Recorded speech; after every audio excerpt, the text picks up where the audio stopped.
Bonjour et bienvenue à Échangeurs Turcotte, une émission où on réfléchit sur des enjeux importants pour les citoyens de la MRC. Maria Chapdelaine. Aujourd'hui, on va parler d'un sujet que moi je trouve vraiment fascinant, puis je trouve qu'on n'en parle pas assez. On va parler d'urbanisme, parce qu'on vit dans nos villes, on vit dans nos communautés, puis des fois on se pose des questions, on va démystifier tout ça aujourd'hui. Avec moi, j'ai Alain Mailloux, qui est directeur du service d'urbanisme de Dolbeau-Mistassini, et Pierre-Luc Dufour, directeur fondateur de la firme Forum Services d'urbanisme. Bonjour. Je l'ai bien dit? Oui. Oui, super. Bonjour, messieurs. L'urbanisme, là. Là, moi, je suis à la maison, je suis en train de me dire l'urbanisme. C'est quoi l'urbanisme? Comment on définirait ça, là? Bien, ça peut être très complexe, mais je pense que la façon la plus simple de l'expliquer à monsieur, madame, tout le monde, comment ça se répercute dans leur vie, c'est le permis de construction. OK. Tout le monde, idéalement, tout le monde prend des permis de construction pour faire des travaux chez eux. Mais dans le fond, ce qu'il faut comprendre, c'est comment ça s'applique aux citoyens. Mais ça vient d'une planification plus haut. Donc, dans le fond, comment on souhaite que la ville s'aménage, quel genre de bâtiment on veut à quel endroit, nos secteurs de villégiature, on les veut comment, puis là, ça ajoute les normes de verdissement puis d'architecture. Mais gros, très simplement, pour monsieur, madame, tout le monde, ce qui s'applique à eux, c'est au niveau du permis de construction, qui, dans le fond, ça, c'est le rôle de la municipalité, l'inspecteur à la ville qui va émettre le permis. Lui, il s'assure que, justement, que le projet de monsieur, madame, tout le monde respecte la vision qui est derrière puis la planification qui a été pensée en amont, justement pour que sur le terrain, le permis de construction, qu'est-ce qui se construit, bien, ça reflète qu'est-ce qu'on veut puis dans le fond, qu'est-ce qu'on veut comme ville, en fait. Est-ce que je peux rajouter quelque chose? Ben, tellement. Vas-y. Bon. J'aurais pensé, puis j'ai trouvé une petite définition qui pourrait vulgariser. Parce que quand on regarde la définition de l'urbanisme, on voit le dictionnaire Larousse, le dictionnaire Robert. Là, on arrive avec une définition technique. Ouais. Mais j'ai mis la main sur de quoi que je trouve intéressant là, pour monsieur, madame, tout le monde. Là. L'urbanisme consiste en l'organisation et l'aménagement des espaces urbains. OK? Il s'agit de rechercher l'équilibre entre le bien-être des habitants, oui, et le dynamisme économique. Ensuite, l'amélioration des rapports sociaux, sans oublier la préservation de l'environnement. Ouais. Fait qu'on cherche tout le temps à créer cet équilibre-là. L'enjeu, le bien-être de l'habitant. Donc, c'est l'organisation spatiale au complet de notre territoire. Créer des milieux de vie autres que le bâtiment lui-même. Parce que le bâtiment lui-même, quand on arrive dans un bâtiment résidentiel, commercial, industriel, c'est l'architecte qui est là-dedans. Ouais. C'est sûr qu'on lui donne des petites normes là, de hauteur de bâtiment, puis de marge, ces affaires-là, mais la conception du bâtiment, son apparence, l'architecte s'en occupe. Mais ce bâtiment-là, il s'insère dans un milieu qui soit résidentiel, commercial, industriel. Ce milieu-là, ce milieu de vie-là est réservé à l'urbanisme. Okay. Là, comment on va articuler les espaces libres de tout ça, la circulation, la cohabitation entre les usages, si on a un parc industriel aux côtés du résidentiel, ces choses-là, les écrans protecteurs, ces choses, c'est de l'urbanisme. Fait que si maintenant, moi, là, je vais vulgariser, là, si j'ai bien compris, dites-moi si je me trompe, pour monsieur, madame, tout le monde, l'urbanisme, on a l'impression que c'est quand nous, on veut faire des rénaux chez nous, aménager notre terrain, puis que c'est les limites qu'on nous met, mais finalement, c'est pas ça. C'est une réflexion qui est pour créer un milieu de vie, puis tout le monde se conforme à ça, en fait, pour que tout le monde aille dans le même sens. Si je rajoutais là-dessus, parce que tantôt, M. Dufour parlait du permis. Oui. Le permis est comme la finale en soi. C'est que la définition que j'ai donnée, c'est le départ de tout ça dans l'urbanisme. De là va découler de la réglementation pour un système social équilibré. Ouais. C'est pour en arriver à un bien collectif. C'est ça. Un bien collectif. C'est pas juste pour nous, tu sais. Des fois, on regarde ailleurs et on fait « il me semble que... » Mais tu sais, donc, on est tous soumis à la même réglementation. On risque d'avoir une communauté plus agréable, en fait. Ça. Oui, mais l'expression consacrée, vous l'avez dit, c'est créer des milieux de vie de qualité. Ouais. C'est ça. Puis Alain, il a ajouté aussi les usages. On me pose souvent la question parce que c'est un enjeu beaucoup dans la région, les centres-villes. Oui. Comment on fait pour revitaliser un centre-ville? Dolbeau-Mistassini est un exemple extraordinaire. Là. C'est des usages. Oui. C'est des usages. Et c'est des usages aussi qu'on veut exclusifs au centre-ville, des bureaux professionnels, certains services. Si on les concentre à cet endroit-là, mais là, on crée un dynamisme. Tantôt, Alain l'a mentionné, si on a des usages industriels, résidentiels, commerciaux, tout pêle-mêle dans un quartier, ça prendra pas. Tandis que dans un centre-ville, si là, on concentre justement une masse de travailleurs, d'institutions, là, on crée un dynamisme entre elles. On crée aussi un achalandage commercial. Donc là, viennent les restos, les bars, autres services que là, justement, les employés de ces institutions-là vont aller. Donc là, on crée quelque chose. Puis là, Ouais. si les restaurants sont là, les gens de l'extérieur, qui ne travaillent pas nécessairement au centre-ville, vont y aller parce que là, il se passe quelque chose. Ben, comme quand on voyage, qu'on cherche c'est le centre-ville, Ben, où c'est est-ce que ça se passe. Mais le problème des usages, puis ils se posent partout à Debout-Mistassini, à Saguenay, c'est que les usages, on va les permettre un petit peu partout, avec les demandes de promoteurs. Donc là, on se retrouve peut-être plus proche de l'autoroute, plus proche de la route régionale, dans le quartier industriel, où est-ce qu'il y a des terrains disponibles. Ouais. Mais là, si on saupoudre partout, il manque il n'y a plus de noyau, dans le fond. S'il y a des restaurants partout, des bars partout, des services bancaires un petit peu partout, il n'y a pas un centre. Oui, puis en même temps, c'est ça qui donne la force au centre. Ville-Saguenay, c'est un très bel exemple parce qu'on le voit depuis la fusion de Ville-Saguenay, tous les centres-villes qui sont plus le centre-ville de Chicoutimi se disent il faut revitaliser notre centre-ville, quand peut-être que leur vocation devrait changer. Parce qu'on peut peut-être pas maintenir 5 centres-villes à Saguenay, je sais pas. Ben peut-être. C'est de se dire qu'est-ce qu'on veut dans un centre-ville, puis d'y consacrer les usages, dans le fond. Ouais. Parce qu'à Saguenay, oui, il y a plusieurs centres-villes, mais il y a suffisamment d'entreprises pour peupler ces centres-villes-là. Puis actuellement, à Saguenay, il y a des entreprises de services technologiques, d'arpenteurs géomètres, de génie civil qui s'établissent un peu partout.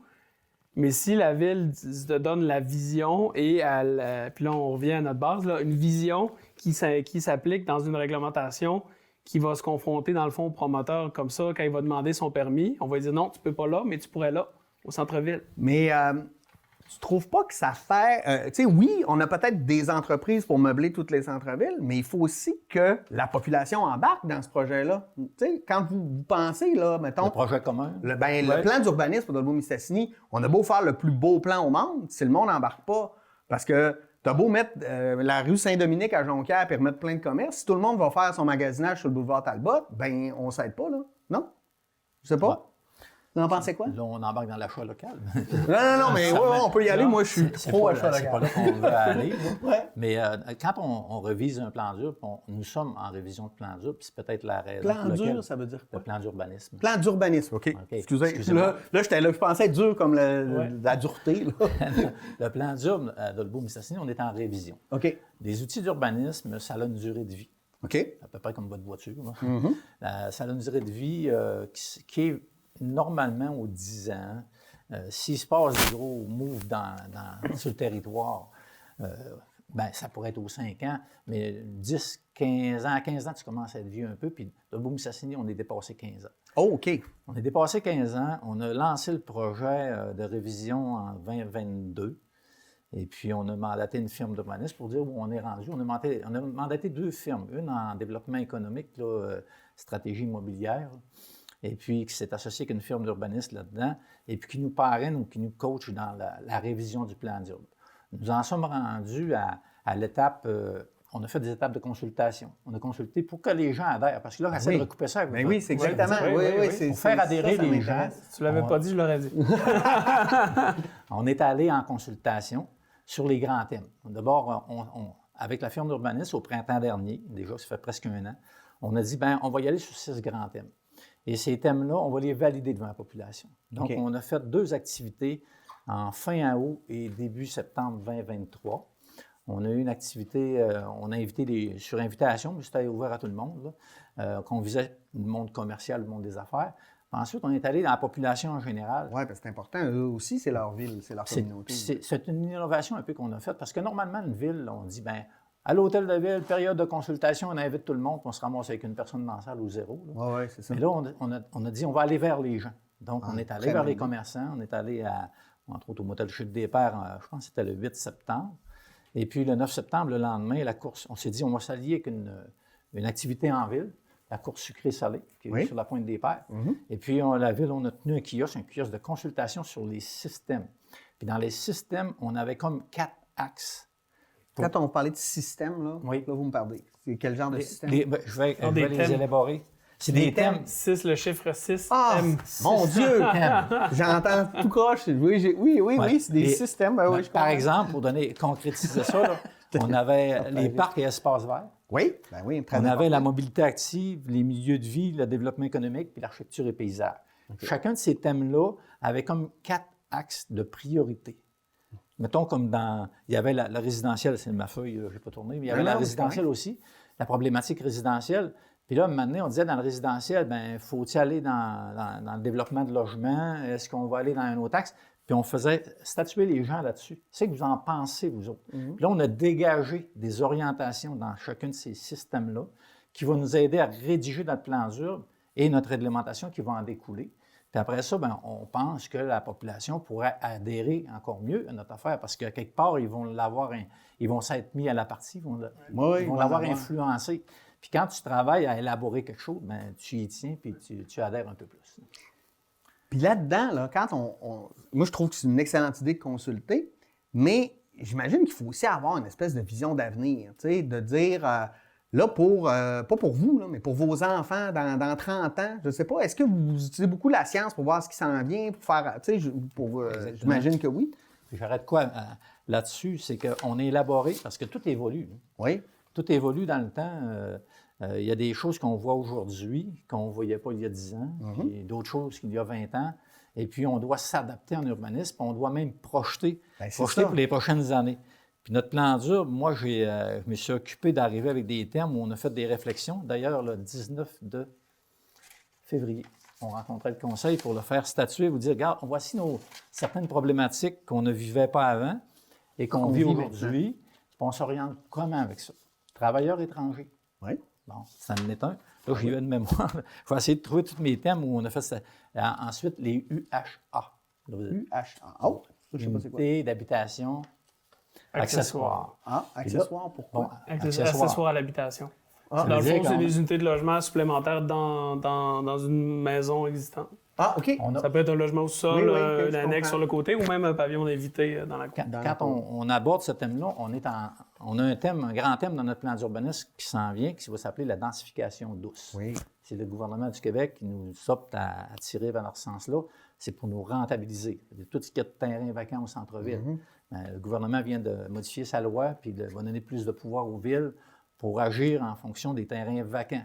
Bon, on va pouvoir taxer plus. Le terrain vacant, on va le taxer plus pour forcer le propriétaire à construire ou vendre à quelqu'un qui va construire, pour rentabiliser nos réseaux, autant nos réseaux routiers que nos réseaux d'aqueducs et d'égouts. Parce que ça aussi, l'objectif, c'est d'arrêter l'étalement urbain, là, parce qu'on est rendu loin. Là. Souvent, les gens ont tendance à penser que justement, vu qu'on n'a pas de grande ville dans la région, les gens disent « Ah, l'étalement urbain, c'est juste à Montréal. » Mais non, il y en a. Il y en a ici, les réseaux d'aqueducs et d'égouts sont extrêmement étendus à Dolbeau-Mistassini, à Normandin, à Saint-Félicien. Moi, j'ai grandi à Vauvert, là. Quand j'allais au cégep, ça me prenait 1 heure matin et soir, là. C'est pas à côté, là, même si on a l'impression que c'est proche. Là. Non, puis ces populations-là, même s'ils font un choix résidentiel, individuel, de dire, moi, je vais aller m'établir là puisque je veux avoir cette qualité de vie-là, mais je veux avoir les services. Poubelle, aqueduc. Absolument. Les gens veulent tout, j'ai des enfants, je veux l'autobus. Après ça, là, tranquillement, pas vite, mais aussi, il y a des aspects de transport collectif en milieu rural. Il faut essayer de développer ça aussi. Puis en s'étendant partout sur le territoire, c'est sûr que c'est dur de desservir avec une ligne de bus ou une desserte efficace. Donc là, de se concentrer dans les pôles villageois, mais là, c'est là on peut desservir plus facilement la population en service. Oui. Ouais, si je continue dans les thèmes, j'étais à élaborer les thèmes où on a fait statuer le conseil, les nouveaux termes pour être avant-gardistes, les mini-maisons. Ben oui. OK? Les projets intégrés. Un projet intégré, c'est que sur un grand terrain, au lieu de diviser tout le terrain, mettre 5-10 bâtisses, mais tu peux avoir plusieurs bâtiments sur un même terrain. On parle encore de densification douce. Ben oui. Ensuite, la requalification des édifices religieux. On sait que c'est en chute. On fait quoi avec nos édifices? Comment on va gérer la requalification des éoliennes domestiques, des éoliennes commerciales, l'énergie solaire, qui est en développement à grande. Oui, j'espère. Ensuite, la pollution lumineuse. Ça, la MRC a amorcé un gros projet à l'automne, en 2023 là-dessus, avec je pense que les serres toundra nous ont obligés à prendre des mesures. Hein. Je cherchais le terme. C'est juste là, le choc des serres toundra a provoqué ça. Donc, la MRC s'est mis de l'avant. En tout cas, on a un projet de règlement monté là-dedans. OK. Et puis, ça devrait voir le jour. Ça va être un règlement régional. Donc, ça va s'appliquer sur tout le territoire de la MRC, un peu comme les colporteurs, vendeurs itinérants, les nuisances, ces affaires-là. Ce sont des règlements qui s'appliquent sur tout le territoire. Ensuite de ça, ce qu'on a de nouveau aussi, le règlement de démolition. On a beaucoup de choses qui sont imposées par le gouvernement provincial. Okay. Ça arrive par le ministère des Affaires municipales. Le règlement de démolition est obligatoire. On a dû l'adopter l'an dernier, qui va gérer la démolition d'immeubles puis la requalification du terrain aussi. S'il n'y a pas de bâtiment, il va se passer quoi, là? Pas juste un champ de sable. Ouais. Puis le règlement de démolition, lui, il force la MRC, d'ici 5 ans, à monter un inventaire de tous les bâtiments de son territoire qui sont plus vieux que 1940 et de les catégoriser, puis dire, j'en ai un inventaire de X, je vais en avoir 100, 200, 300 000. Bon, sur sa quantité-là, on va dire, bien, il y en a, je ne sais pas moi, 20 Adolbeau-Mistassini qu'on va protéger, puis là, ils vont être listés dans le règlement de démolition. Ça, c'est un outil qui est nouveau, qui est intéressant. Ensuite, les logements sociaux et abordables. Bien, ça, c'est un autre thème nouveau. Ouais. Le CIUS qui arrive avec ces thèmes aussi dans le vieillissement de la population, le vieillissement en santé, leur thème qui s'appelle, là, les changements climatiques. Donc, on est dedans? Ben oui, puis tout ça est interrelié à quelque part, là. C'est ça. Donc, ce sont tous des thèmes qu'on a discutés avec le Conseil. Il y a des discussions qui ne sont pas terminées encore là-dessus, parce qu'on est en élaboration du plan d'urbanisme. Les premiers jets de notre plan d'urbanisme, en passant, on dit plan, mais ce n'est pas un dessin. C'est un texte, le plan d'urbanisme. Non, mais c'est bon de le préciser. Ouais. Puis il est accompagné d'un plan souvent qui va être sur l'utilisation du territoire, là. Mais dans le plan d'urbanisme, on va aborder tous ces thèmes-là, puis on s'en va où avec ça? Fait que là, on va avoir des tendances, on va dégager des orientations là-dedans qui vont permettre par la suite de rédiger une batterie de règlements d'urbanisme qui s'appelle zonage, lotissement, construction, ces choses-là, mais qu'eux autres, ils vont refléter tes orientations dans tes réflexions pour la gestion du territoire. J'essaie de mettre ça le plus simple possible. Non, mais ça reste complexe, là. Puis je pense que les gens comprennent, mais des fois, ça va être difficile quand même.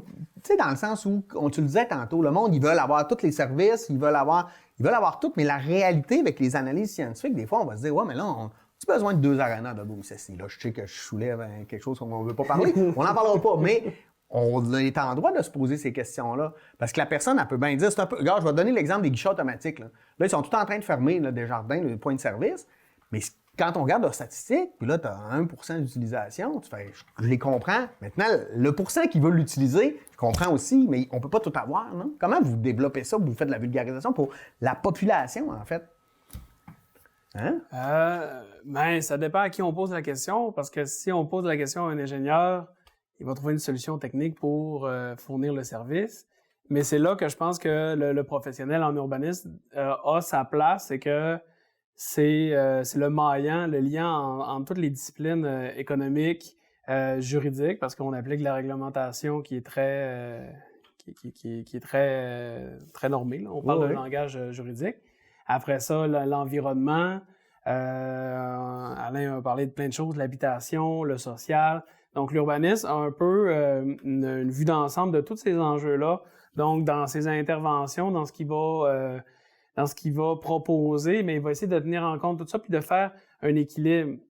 Puis d'avoir aussi, des fois, avoir une vision du territoire dans son ensemble. Comme ici à Dolbeau-Mistassini, on a 2 villes, en fait. On a Mistassini, on a Dolbeau.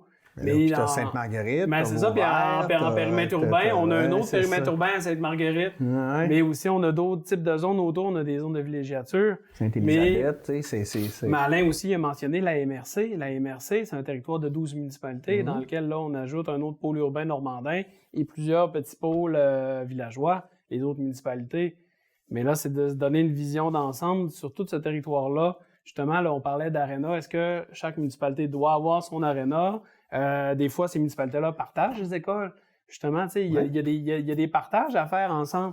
Donc, souvent, ces compromis-là doivent être réfléchis sur une échelle territoriale différente. Mais tu sais, je le comprends bien qu'on se fasse un plan qui est régi par des normes, par des études, etc. Mais comment on fait adhérer la population à ce plan-là, M. Mayou?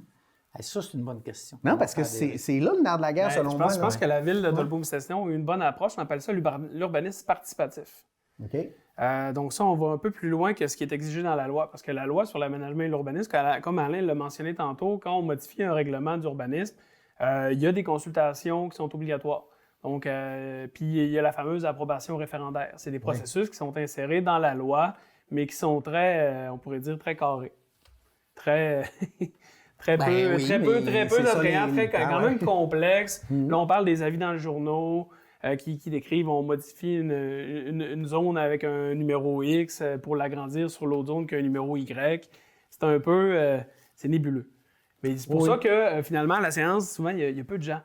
Mais là, ce que les municipalités développent, puis qui ont maintenant le pouvoir, certaines municipalités maintenant adoptent des politiques de participation citoyenne qui peuvent se substituer, dans le fond, au processus classique d'approbation référendaire. Donc, on met fin au référendum, mais en contrepartie, on met sur place des processus beaucoup plus complets et beaucoup plus adaptés, justement, pour vraiment aller chercher... être à l'écoute de la population. Ouais. Alain l'a mentionné tantôt, aller à des événements où est-ce que la population va déjà. Oui. Et là, c'est facile d'avoir un achalandage puis de leur poser la question, aller dans les écoles, aller sur place, développer des outils un peu plus ludiques pour vraiment avoir le pouls de la population. Puis justement, la ville de Dolbeau l'a fait. Puis c'est une tendance, les municipalités s'en vont vers là, tranquillement, pas vite. Puis là, moi, je suis désagréable qui pose des questions, là. Mais c'est bien beau aller dans les événements, mais ici, mettons, je vais au Festival des Brasseurs, je vais, peu importe les événements, j'ai pas le danger de retrouver sensiblement toujours le même monde. Puis j'ai besoin aussi de parler au monsieur qui, lui, sort pas, va pas dans les événements, puis qui, lui aussi, vit dans la municipalité. Je sais pas, c'est-tu plus difficile, ces gens-là? Nous, on a prévu la consultation. On a dit, on va aller vers les gens. Parce que normalement, la loi t'oblige à consulter. Puis t'oblige à consulter, si tu fais ça à l'hôtel de ville, voici l'invitation. Non, ça ne marchera pas, c'est sûr. Bon, ça marche plus ou moins. Donc, on a prévu ça comme en 3 volets. J'en ai parlé de 2 tantôt. Bien, on a visé le monde des affaires ou le monde, les promoteurs des affaires-là dans un café causerie. On était là à Court-Sucré-Salé. Là, on a visé les familles. On avait des jeunes familles. On a eu du 25-35 en masse. Là. Et puis, on s'est dit, on va viser la population en général. On a fait un genre de... on s'est créé un petit... il y avait une consultation sur Internet, là. On l'a publié sur le site de la Ville. Les gens pouvaient répondre à ce même sondage-là sur Internet. On a eu quand même une bonne participation. Au total, je vous dirais, pour donner des chiffres un peu, les trois consultations, on a ramassé plus de 300. 300 personnes ont répondu. C'est beaucoup parce que si vous faites une consultation publique conventionnelle à l'hôtel de ville, là, si tu en as 10, tu es bien content. Non, c'est ça. Fait que là, on a eu 300 qui nous a permis de dégager, comme en mobilité active. La mobilité active, on comprend que les familles, là, d'abord, la mobilité active, là, ça recoupe aussi le déplacement à vélo. Là. Là, on a une grosse faiblesse à Dolbeau-Mistassini en déplacement à vélo. Parce que le déplacement à vélo, tu peux en viser 2. Tu as le vélo-tourisme, mais tu as le vélo d'affaires ou le vélo de la personne qui va aller travailler en vélo. Non, ça, là-dessus, on est quasiment pas loin. C'est pas les vacances, là, c'est le travail, mais on y va en vélo. On n'est pas loin du 0 sur 10 là-dessus. Ah oui, OK. Ben oui, parce qu'on n'a pas de piste cyclable qui est fonctionnelle. Non, puis les études sont claires. Plus tu as de pistes cyclables, plus tu as de gens qui vont au niveau tourisme, avec la véloroute, là, on commence à être à la coche là-dessus. Elle boucle le lac Saint-Jean. Il y a des sous-boucles un petit peu, mais on est dans le vélo tourisme, on pourrait dire. Fait que là, je vous donne un exemple. Oui, c'est un très bon exemple. Là, la population nous l'a soulevé, ça, dans les sondages, ces affaires-là. En habitation, ils ont donné leur opinion sur le logement accessoire qu'on appelait tantôt. Puis nous, on est en train de développer les 3 volets du logement accessoire.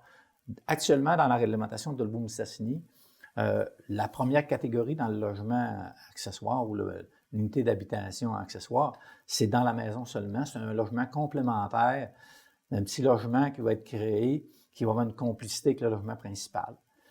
Souvent, c'est de la famille, tu vois, ton parent, ta soeur, une personne qui est handicapée ou autre. Puis les 2 autres volets là-dedans, ce serait nouveau pour nous autres, on veut se rendre probablement jusque-là, d'avoir soit une construction adjacente à la maison qui pourrait s'enlever, se détacher un peu comme un garage, un bâtiment accessoire, ou au-dessus du garage. Puis tu as même le bâtiment accessoire détaché. Tu pourrais faire ça comme un garage dans le fond de la cour. Là. Mais il reste qu'il y a des normes. Là. Tu sais, moi, par exemple, chez nous, j'ai beau avoir 45 000 pieds de terrain, comme son zone agricole, je ne peux pas construire un... Là, quand on arrive avec l'histoire du zone agricole, on monte d'une coche. Oui, c'est ça. C'est un exemple que je peux te donner. C'est pas que je vais en parler nécessairement. En passant, en urbanisme, on vit les influences de plusieurs ministères, je dirais. On a le gouvernement du Québec qui, lui, envoie ses grandes lignes à ses ministères.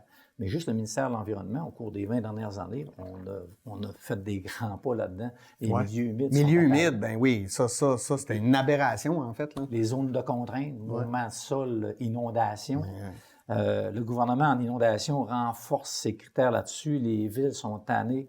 Les compagnies d'assurance sont fatiguées de payer. Ben oui. J'ai entendu la semaine dernière dans les médias que la seule institution financière qui finançait encore des résidences dans les zones 0-20, là, c'est encore un vocabulaire, c'est la pire couche d'un milieu humain. Ben oui, c'est ça.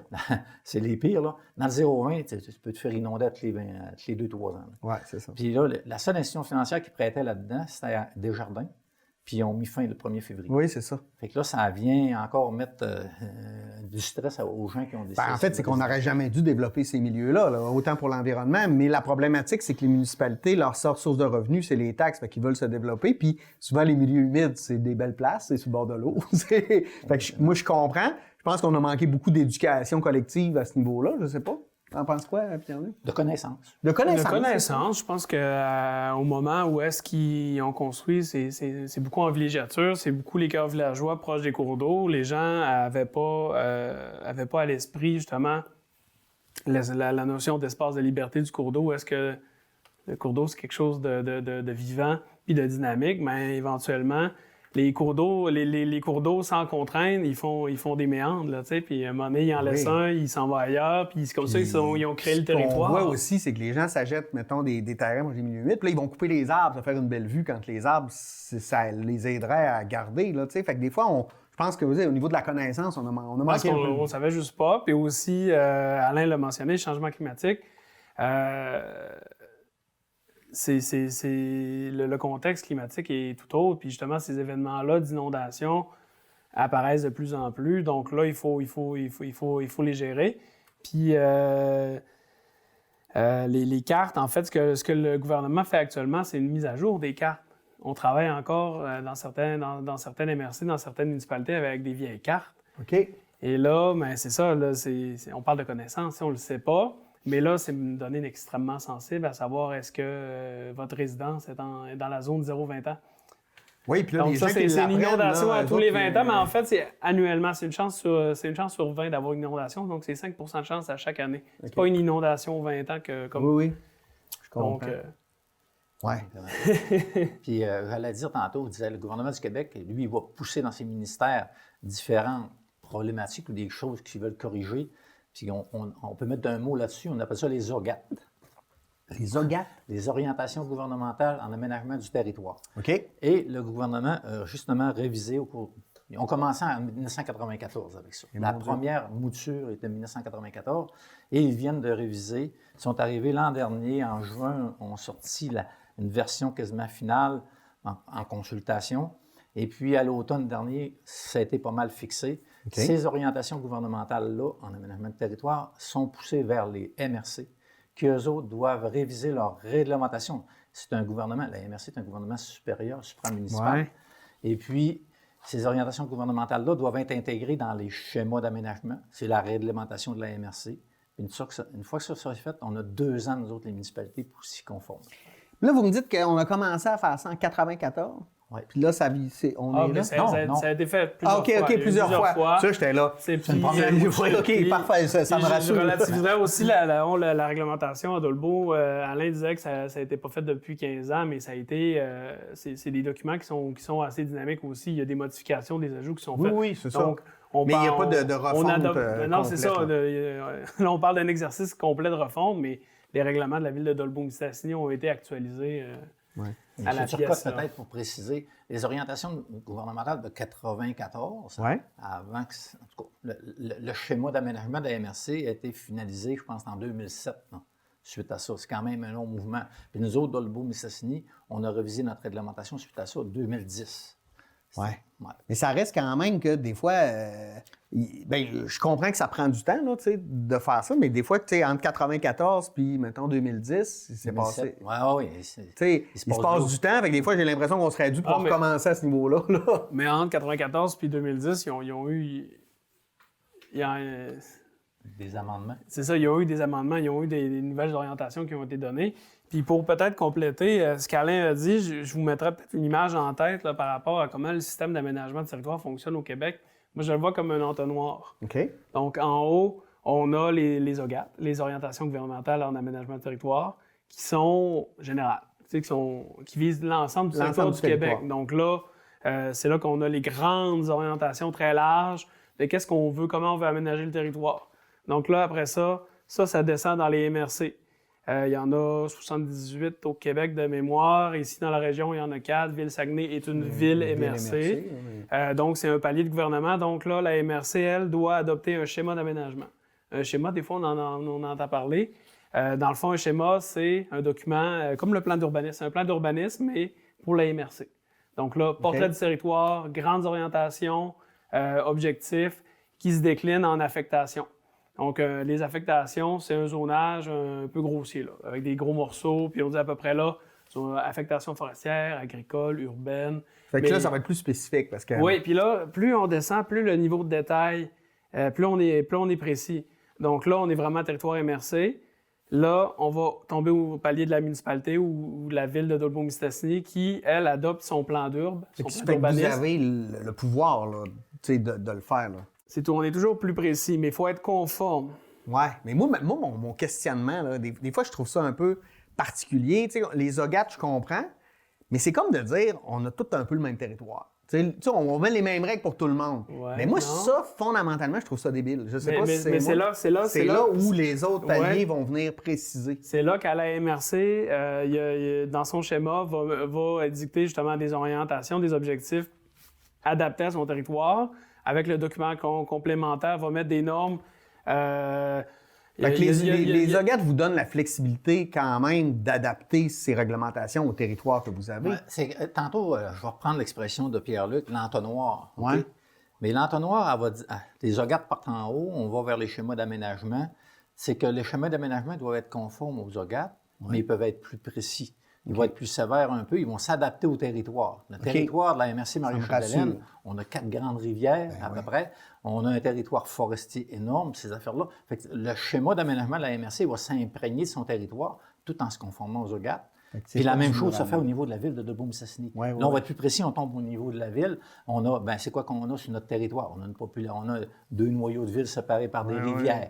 On a de l'érosion à certains endroits, des mouvements de sol. Donc, on va aller être des fois plus sévère que la MRC à certains endroits, mais jamais moins. Jamais moins. Non, puis la MRC sera jamais moins qu'en haut. Donc, on va y aller, on va se préciser parce qu'on s'en va en épousant le territoire, si on peut dire. Le gars de la Gaspésie, lui, il va partir des OGAT, le chemin d'aménagement du secteur, mais il va y aller avec ce qu'il y a comme réalité. Mais ça me rassure, parce que des fois, on voit beaucoup d'orientations gouvernementales qui c'est un peu du mur à mur, puis des fois, c'est pas adaptable de la même manière, mais là ça semble bien fait. C'est quoi les défis d'urbanisme pour notre secteur?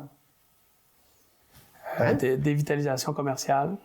Dévitalisation commerciale? Oui, que ce soit dans les centres-villes ou dans les petites municipalités, c'est dur de garder les services de base. OK. Puis ça, on retrouve ça partout quand même. Y a-tu des... Non, mais dans le sens où c'est une problématique qui est de société, là, depuis... de société, mais je vous dirais que dans le secteur du Haut-du-Lac, il y a des enjeux qu'on n'a pas ailleurs au Québec. Si je prends juste la population de Maria-Chapdelaine, si on prend les 5 municipalités qui longent la route 169, ça représente de mémoire 75 % de la population de la MRC. Donc, en dehors des axes routiers, c'est plus dur. Même chose, puis admettons, si on prend Domaine-du-Roi a l'avantage d'être traversé par la 169, on a l'arrivée de la 155, puis on a la 167 qui va vers Chibougamau. Donc, on a un territoire qui est... Où est-ce que... Moins enclavé. Mais où est-ce que, dans le fond, ces routes-là représentent un achalandage de plus. Donc, pour conserver un dépanneur, c'est plus facile, une station essence. Mais dans un village où est-ce qu'il n'y a plus de dépanneur, plus de station essence, pas de garderie... C'est pour ça, je vous dirais qu'il y a un contexte ici qui est là, puis il faut trouver des façons de le développer. Des fois, c'est avec le tourisme, dans le fond, avec une saison touristique estivale et hivernale. qu'on peut aller se donner des services dans des plus petits centres. Tu sais. Ouais. Mais il faut le réfléchir, puis Ben cette station essence-là, est-ce qu'on la met le long de la traque de skidoo ou on la met dans le village pour justement se dire, ce service-là, on se le donne à nous aussi. Tout le monde.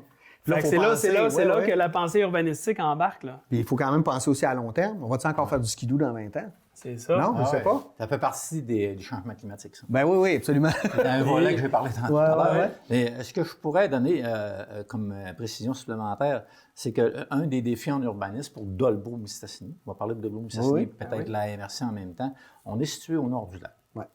On est une région, à quelque part, on a démêlé ça dernièrement, on est éloigné, on l'a petit peu pour essayer de se classifier. Et notre MRC a réussi à aller chercher dernièrement qu'on s'est classifié comme région éloignée, puis ça a bonifié aussi les aides gouvernementales. Fait que ça amène des enjeux aussi au niveau municipal.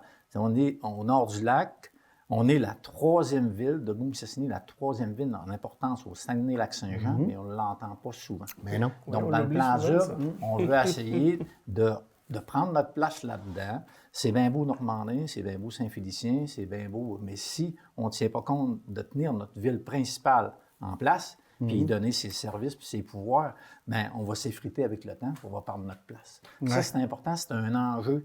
Lorsque je commençais à travailler pour la ville, il y a quelques décennies, c'était un enjeu de garder que Dolbeau-Mistassini garde son pôle commercial, puis c'est encore un enjeu aujourd'hui. Oui, mais l'enjeu des pôles commerciaux, c'est beaucoup partout, là. On le voit, là. Ben, en fait, le commerce en ligne, les multinationales, je nommerai pas pour pas le faire de publicité gratuite. Sinon, les enjeux en urbanisme, en fait, moi, je trouve que l'urbanisme, c'est un des champs de pratique que moi, je dirais parmi les plus importants pour intervenir en matière de changement climatique, d'adaptation au changement climatique.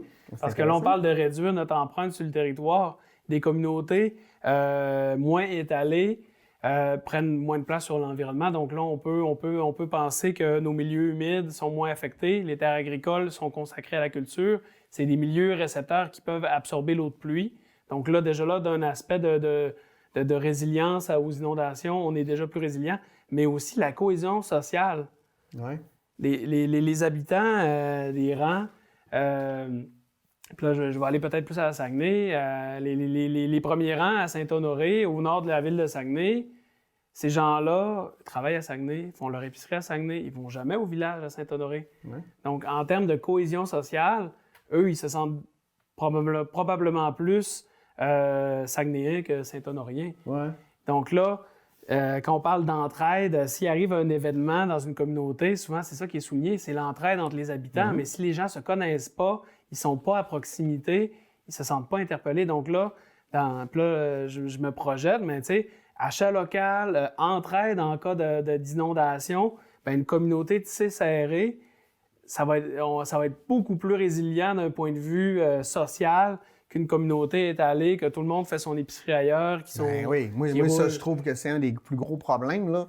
C'est que le monde sont prêts à... Pour économiser 20$, ils vont mettre 50$ de gaz dans leur char, aller manger au restaurant pour aller faire leurs épiceries au Costco. Là. Moi, ça me fait capoter. Pour économiser au bout du compte, je sais pas. Mais on a tellement... Puis si tout le monde, je sais pas si je me trompe, mais si tout le monde se mettait à dépenser, on aurait plus de diversité, on aurait des coûts moins chers, on aurait que des avantages. Mais on dirait que l'individu prend toujours le dessus sur le collectif. Oui, mais je vous dirais que justement, si je reviens à mon impératif de concentrer les gens... dans le jargon, on appelle ça les périmètres urbains. Là. Ouais. Donc, ça, c'est vraiment c'est le village, c'est le cœur du village.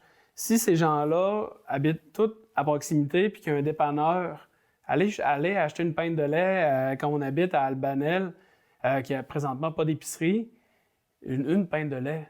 Au lieu d'aller à Normandin ou à Dolbeau, s'il y a un dépanneur qui l'offre à proximité, ils vont y aller. Ouais. Puis là, tranquillement, pas vite, le réflexe se développe. Parce qu'ils habitent à côté. Mais s'ils habitent dans le rang nord, à Saint-Albanel, qui était entre les deux, là, tu n'as pas le choix de prendre ton char de toute façon. Je vais aller dans le grand centre, je vais avoir plus de choix. Mais si on dit qu'on habite déjà proche, qu'on développe nos réflexes comme ça. Je suis d'accord avec toi, mais il reste que pendant longtemps, c'est pas comme ça qu'on a réfléchi. On a abandonné les centres-villes pour développer Vauvert. J'ai habité là, je sais qu'on était d'un premier là-bas, où on va développer, moi à Saint-Gédéon, je veux dire, on développe plus le village, là, on développe le rang des îles, mais donc on s'étend plutôt que de se ramasser puis d'arriver à un esprit de communauté. Me trompes-tu? Oui, exactement. Puis aussi tantôt on parlait de comment revitaliser tes noyaux urbains, ces affaires-là, l'achat local, les gens devraient consommer, on a l'Internet qui fait consommer les gens, mais au-delà de ça, je vais vous amener dans une autre dimension. C'est que lorsque tu as un noyau urbain comme Dolbeau-Mistassini, qui est la 3e ville au Saguenay-Lac-Saint-Jean, je le répète, et puis qui est sa ville principale dans la MRC, elle n'a pas juste un rôle commercial, elle a un rôle de service. Oui. L'hôpital, CLSC, les services gouvernementaux qu'on trouve dans la Galerie des Érables. Puis si tu effrites ton noyau commercial, va donner moins d'importance à ta municipalité, tu peux à un moment donné perdre ces services. On en a perdu avec le temps, je ne les énumérerai pas, mais on a perdu quelques-uns. Ça, c'est très important de garder ces services-là parce que ça, à quelque part, ça accroche nos gens à la communauté, comme on disait tantôt. Si à un moment donné, tu as moins de soins à l'hôpital, ton CLSC perd de l'ampleur, tes services Canada, ben, ils ne sont plus là ou presque plus, ça fait une communauté moins intéressante. Là, c'est là que tu te ramasses que tu as juste du commercial, puis à un moment donné, le commercial s'effrite. On voit les petits villages là, qui ont perdu les caisses populaires, perdent les bureaux de poste, perdent le dépanneur, perdent à un moment donné, c'est quoi ta raison d'être dans le petit village? Là? C'est ça. C'est ça. Mais Dolbeau-Mistassini est une grosse ville dans la MRC Maria-Chapdelaine, mais il ne faut surtout pas, il faut faire attention à ce qu'on ait une consolidation des 12 municipalités pour dire qu'on reconnaît notre grosse ville, on va la supporter. Puis une fois que cette ville-là est supportée, elle peut aider les petits autour à s'en sortir là-dedans dans leur dévitalisation. Ouais. C'est de même que je vois la mécanique, le défi avec le temps. Ben oui. Puis si on ne s'en va pas vers là, ben je t'inquiète, ça m'inquiète pour le milieu. Ben absolument, absolument. Puis des fois, avez-vous l'impression que des fois, on réagit au lieu d'agir? Dans le sens où, tu sais, la pyramide inversée qui nous dit qu'on va manquer de main-d'œuvre, on la connaît depuis les années 80. On le sait que dans ces années-là, ça va arriver. Là, on réussit à tenter d'attirer des gens, des petites familles, des fois des étrangers, etc., qui vont venir. Mais là, on est dans la paupérisation, parce que là, on n'a pas de logement, on n'a pas de garderie, on n'a pas... comme si on travaillait à l'envers. Mais ça, si on l'avait vu venir, on aurait pu développer autrement, ou finalement, à cause du politique qui est réélu aux 4 ans, ça fait que c'est un peu impossible dans votre métier de pouvoir vraiment avoir des visions à très long terme. Je ne sais pas si c'est clair, ma question. Ouais. On l'a tellement pas vu venir, ça. Je vous rappelle, moi, j'ai assisté à la révision du plan d'urbanisme une fois qu'on a regroupé les 2 villes, Dolbeau-Mistassini. On a dit, hey, là, on a une autre dynamique, on n'est plus en compétition, on va être en complémentarité. Et puis, je me rappelle, puis on pourra ressortir le plan d'urbanisme, il est encore en vigueur, parce que l'autre n'est pas réglé de nouveau. Puis dans ce vieux plan d'urbanisme-là, on disait, ben là, on est en dévitalisation, on a regardé les statistiques de population, de développement, faut pas trop développer de terrain, parce que là, on va stagner, ces affaires-là. Puis, et pourtant, on est ailleurs. Ce qui se passe en arrière du Juvénat. On est ailleurs aujourd'hui. Il y a eu de l'investissement. Je vais vous donner un exemple. En espace, après ce plan d'urbanisme-là de 2010, dans les années 2010 à 2014, on a entré 300, je pense que c'est 300 maisons mobiles. Là. En 3 ans, 100 maisons, excusez-moi. En 3 ans, 100 maisons mobiles. Maisons mobiles à Dolbeau-Mistassini. C'est quand même important, alors qu'on disait le développement, ça va être pas mal fini. Le visionnaire ou la boule de cristal des années 2005-2010, c'était Dolbeau-Mistassini, il faut aller au ralenti. Puis on manque de territoire, on manque de terrain, ou pas de terrain, mais de construction. Aujourd'hui, on est dans la pénurie de logements. Ben oui, absolument. Ouais. Mais c'est des dynamiques qui sont nouvelles. Puis autant dans le négatif que dans le positif, je vous dirais, je travaille sur le territoire de la MRC. Puis dans les municipalités, il y a une réalité. Ils se font contacter par des gens de plus en plus de l'extérieur. Puis tu sais, des fois, on se le dit, mais on y croit pas tant que ça. Mais il y a beaucoup de personnes de l'extérieur de la région qui viennent en région pour le coût de la propriété qui est moindre, la qualité de vie, le plein air. Puis maintenant, ils sont en mesure de travailler dans les grands centres à distance. Mm-hmm. Donc, il y a un apport de population important de ce côté-là. Puis dans Maria-Chapdelaine aussi, d'un point de vue immigration, vu qu'on n'a pas une démographie qui était comme ça, justement, dans le temps, on voulait pas trop qu'elle descende. Mais là, justement, dans Maria-Chapdelaine, il y a encore des services. Dolbeau, c'est un pôle de services. On parle de la Centre de services scolaires. Oui. Le CIUS, il y a plusieurs grands employeurs, Produits forestiers résolus, qui, eux, pour maintenir leur croissance, ou en tout cas maintenir les services, ils font venir énormément de gens Dans Mariage Chapdelaine, j'avais des chiffres entre 2019 et 2022, les nouveaux arrivants sur la proportion de la population. Puis là, c'est sûr que les chiffres que j'ai, ça recoupe pas tous les nouveaux arrivants parce que ceux qui ont déjà leur permis, les conjoints-conjointes, puis les immigrants, pas les évacués, là, les réfugiés. Les réfugiés, ils ne sont pas comptabilisés là-dedans. Mais dans Mariage Chapdelaine, la proportion des chiffres qu'on avait pour les travailleurs étrangers temporaires puis les travailleurs agricoles saisonniers, ça représentait à peu près, là je vous dis à peu près, là, c'est 2,5 % de la population de la MRC. Ouais. Et si on reportait cette même population-là à l'échelle de la population du Saguenay-Lac-Saint-Jean, parce qu'on serait porté à se dire, bien, la dynamique démographique dans Mariage Chapdelaine est pareille qu'ailleurs. Non. À l'échelle de la région, c'est des TET puis des TAS, là, c'est 0,5 % de la population du Saguenay-Lac-Saint-Jean. Ouais. Mais donc, cette proportion-là dans Mariage Chapdelaine est importante. L'arrivée de gens est importante d'un point de vue économique et démographique. Donc, on est vraiment là-dedans. Là. Mais tu sais-tu si, dans ce pourcentage-là, 5 ans plus tard, est-ce qu'ils sont encore tous ici? C'est quand même un bon taux de rétention. Ouais. Parce que moi, ce que j'entends beaucoup, c'est, écoute, on veut venir, on veut travailler, il y a de la job, il n'y a pas de logement, il n'y a pas de garderie, on a de la misère avec les services. Je vous dirais que les municipalités et la MRC sont en action là-dessus. Ouais, OK. Puis le taux de rétention pour la période de référence que j'avais, c'était autour de 45 % quand même. OK, quand même. Ah, mais c'est quand même 1 sur 2 qui part. Là. Oui, mais quand même, il y a quand même 1 sur 2 qui reste. Il faut le voir ça positif, je suis d'accord. Non, mais c'est complexe. Puis ça, moi, c'est une question d'urbanisme. Je ne sais pas même pas si c'est une question d'urbanisme. Moi, je la pose, au pire, on la coupera. Tu sais, quand on a beaucoup de travailleurs étrangers, temporaires qui vont venir, est-ce que ça ne serait pas intéressant au niveau de la collectivité de plutôt, tu sais, créer, je ne sais pas moi, un quartier guatémaltèque d'Adolfo-Mistassini pour qu'il y ait vraiment une intégration puis qu'il fasse partie de la communauté? Parce que quand tu viens temporaire étranger, j'imagine que ça doit être dur de se sentir, d'avoir un sentiment d'appartenance. Puis si on réfléchit ça autrement, je ne sais pas, je lance l'idée. Vous en pensez quoi, monsieur? Si on avait, mettons... je ne sais pas combien il y a de travailleurs étrangers qui est arrivé sur le territoire de la MRC depuis 5 ans. Mettons que ça serait 90 %, c'est tous des Guatémaltèques. Ouais. Ça serait peut-être intéressant, mais ils sont diversifiés. Puis je ne sais pas si Pierre-Luc a fait la statistique là-dessus. Il y a plusieurs pays. Là. Oui, c'est ça. Ça doit être une dizaine de pays, je pense. Ça vient de plusieurs pays. C'est principalement Mexique, Guatemala. Ailleurs au Québec, on a plus du continent africain, mais dans la région, je vous dirais que c'est beaucoup Mexique, guatémaltèque. Ouais. Puis intéressant pour le Guatemala, fête la Saint-Jean.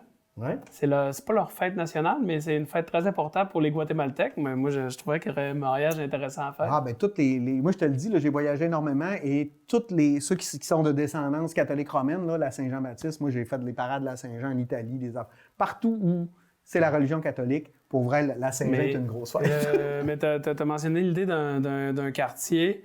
Je les séparerais pas. Je les mettrais... Non, mais pas créer un nouveau quartier, mais tu sais, mettons, on dit au centre-ville, il y a de la place avec une épicerie avec des produits différents. Moi, je réalise, rien que dans l'épicerie, par chez nous, là, j'ai des produits que j'avais pas il y a 20 ans. Là. Puis c'est pas parce qu'on en mange plus, parce qu'il y a plus d'immigration qui fait que des gens ont besoin de tel type de piment ou tel type d'épices. Moi, je trouve que c'est dynamique. Une nouvelle demande, mais c'est très stimulant pour les gens parce que c'est une belle manière de s'intégrer, de partager, en tout cas, de la nourriture ou de la culture. Hein. On veut que les gens prennent notre culture, mais ils ont aussi à apporter dans notre culture parce qu'ils viennent d'une culture différente.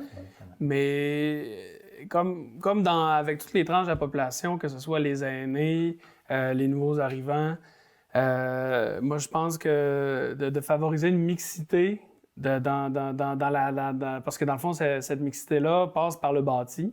Ça prend du locatif, de quand même bien agencé, là, avec de l'unifamilial, des résidences pour aînés. De les mettre à proximité ou pourquoi pas faire une résidence pour aînés un petit peu plus grosse avec des étages réservés aux aînés, des étages réservés aux nouveaux arrivants avec du logement temporaire parce que souvent quand ils arrivent ici, ils n'ont pas beaucoup de possessions. Mais souvent on met aussi les garderies proches des résidences pour aînés pour justement faire mais moi je verrais bien justement un mélange avec les Guatémaltèques pour avoir des activités avec les aînés. pourrait être Ben non, mais intéressant. moi, je suis pour la mixité, là. Ouais. Mais par contre, quand on parle de travailleurs étrangers ou saisonniers, Oui. je les ai déjà, en tout cas, la réflexion, on a au moins 2 groupes. OK. Tu as le premier groupe qui est le travailleur saisonnier qui arrive ici, là, il arrive de je ne sais pas quel pays, puis il s'en vient ici travailler pour l'été. Puis souvent, c'est des entreprises qui vont les avoir dans des camps de travailleurs. Ouais. Donc, ça ressemble quasiment au fly-in, fly-out qu'on fait dans le Nord ici. Ouais. Ils sont ici pour ça. Fait que là, on ne parle pas des familles. Non. On ne parle pas des juste intégrés. du travailleur. On essaie juste qu'on peut les garder pour l'été ou pour 1 an, 2 ans. Ça, c'est notre premier groupe. Ça fait déjà 5 ans, je pense, qu'on travaille dans ceux-là.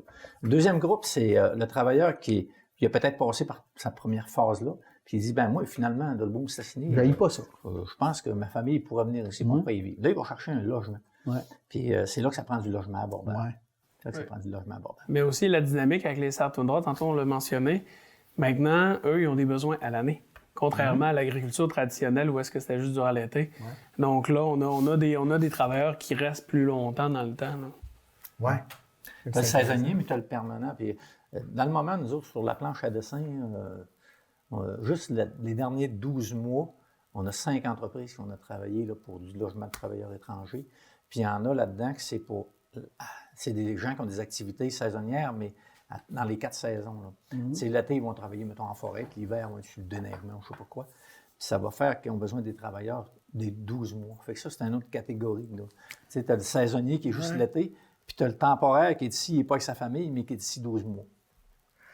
Avez-vous l'impression que quand ça passe justement par une entreprise qui, lui, a besoin de travailleurs, faire rouler l'économie, c'est le grand discours classique, là, on va développer des habitations plus rapidement que quand c'est la population générale, parce qu'on en a besoin aussi de logements. Là.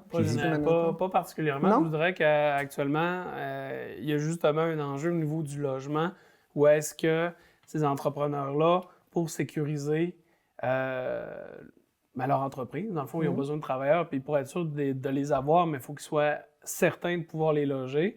Donc, ils ne peuvent pas attendre qu'il y ait des logements qui se construisent ou qui deviennent disponibles. Donc, ce qu'ils vont faire, c'est qu'ils vont acquérir des maisons, ils vont acquérir des immeubles eux-mêmes et ils vont les loger eux-mêmes dans leurs bâtiments. Mais là, c'est une solution court terme intéressante, mais il faut se mettre aussi dans la peau de ces entrepreneurs-là. C'est pas des gestionnaires immobiliers, c'est pas des intervenants sociaux, c'est pas...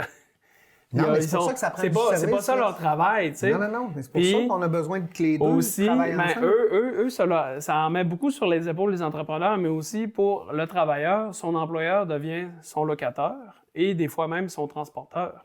Donc là, on a des dynamiques... pas conflit d'intérêt, mais on a des dynamiques malsaines qui peuvent s'installer. C'est un enjeu sur le territoire ici. Puis justement, d'offrir plus de développer le logement. Même le logement neuf permet de libérer du logement qui peut, lui, être abordable. T'sais. Donc, c'est vraiment là-dessus que je vous dirais que les municipalités et la MRC sont capables de travailler. Oui, sont actuellement en travail là-dessus sur ce sujet. C'est vraiment intéressant, cette discussion-là. Écoute, ça me fait réaliser que l'urbanisme, c'est partout, c'est tout le temps.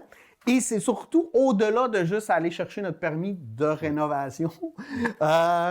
Puis, M. Mailloux, vous aviez un mot pour les gens qui viennent chercher leur permis ou les gens qui ne viennent pas le chercher comme pour pas qu'on sache parce qu'ils ne veulent pas payer. Avant de terminer, parce que je trouvais ça intéressant, puis je sais qu'on s'est éloigné de ça avec le temps dans l'entrevue. Là. Oui, c'est ça. Vous entendre. Ce serait un petit message que je voudrais faire aux gens pour leur éviter certains problèmes. C'est que dans les années, je vous dirais, les années 50, 60, 70, le permis, il servait qu'à donner une permission à un évaluateur pour aller évaluer, pour ajuster la valeur taxable. Mais avec les années, surtout le début des années 80, aller jusqu'à aujourd'hui, donc depuis 40 ans, la réglementation évolue à une vitesse assez rapide, puis de plus en plus exigeante et de plus en plus précise, que ce soit en matière d'environnement, que ce soit en matière de construction ou n'importe quoi, en salubrité. Et puis, aussitôt qu'il y a une transaction, personne n'est à l'abri de ça. Un décès, il y a une transaction. Oui. Tu dois changer d'emploi, tu vends ta propriété. Tu prends ta retraite, tu vends ta propriété. Juste ces 3 situations-là, on en voit tous les jours. Là. Puis, je vois des successions avoir des problèmes à régler parce que les gens n'ont pas pris de permis, soit par négligence ou autre. Mais l'arpenteur passe parce que là, quand il y a une vente, L'arpenteur notaire. part. Ouais. Le notaire, il dit, ouais, il y a quasiment toujours des institutions financières, puis les institutions financières sont assez exigeantes là-dedans. Ils demandent des certificats de conformité ou des certificats de localisation de l'arpenteur. Lui, il relève, il va sur le terrain relever. On est où avec les constructions, sont situées comment, est-ce qu'ils sont conformes ou pas? Puis là, il déclare non conforme. Fait que là, c'est toi qui es pris avec le problème. Là, la banque ne prête pas. Mais non. La banque ne prête pas. C'est en train de régler une succession, ça peut être un gros problème.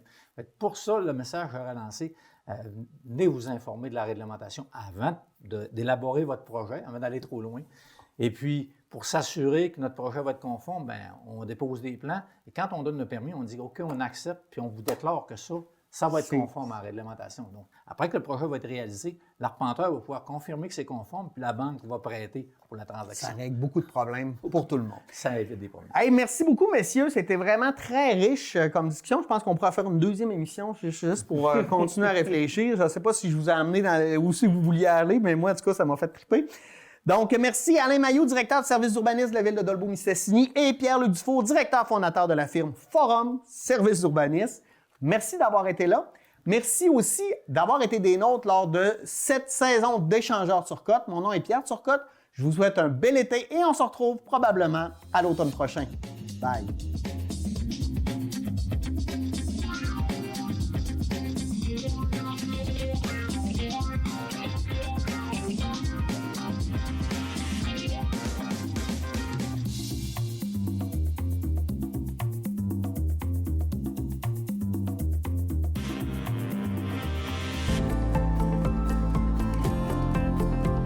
La vraie télé, c'est la télé communautaire, c'est la télé autonome, la télé libre, parce qu'elle n'est pas contrôlée par des géants, elle n'est pas contrôlée par de la publicité, elle n'est pas contrôlée par du gros argent, elle est contrôlée par vos intérêts.